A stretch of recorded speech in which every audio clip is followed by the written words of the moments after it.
আরো এক আশ্চর্যের বিষয়, মন্দিরের চূড়ায় থাকা পতাকাটি নাকি সবসময় হাওয়ার বিপরীত দিকে উঠতে দেখা যায়। এটা আজও অনেকের কাছে এক অজানা রহস্য। এছাড়া বলা হয় দিনের যে কোনো সময়েই মন্দিরের ছায়া নাকি ঠিকভাবে মাটিতে পড়ে না। এটা বিজ্ঞান হোক বা বিশ্বাস, পুরীর জগন্নাথ মন্দির মানেই রহস্য আর ভক্তির এক অদ্ভুত মিশেল।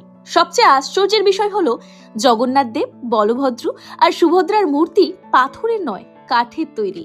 আর কয়েক বছর পর পর সেই মূর্তি গোপনে বদলানো হয়, যাকে বলা হয় নবকলেবর। এই প্রথা পৃথিবীর আর কোথাও দেখা যায় না। পুরীর জগন্নাথ মন্দির শুধুমাত্র একটা মন্দির নয়, এটা বিশ্বাস, আবেগ আর রহস্যে ভরা এক অনুভূতি। যদি তোমাদের এই ব্লগটা ভালো লেগে থাকে তাহলে আমার চ্যানেলটা অবশ্যই সাবস্ক্রাইব করো। আবার নতুন কোনো গল্প নিয়ে খুব শিগগির তোমাদের কাছে আসবো। তোমরা বলো কি কি জানতে চাও, আর পুরীর ব্যাপারে কোথায় কোথায় ঘুরতে যাব সেগুলো জানতে চাও, কি নন্দনকানন দেখতে চাও সবার আগে বলো তো। ততদিন পর্যন্ত জয় জগন্নাথ।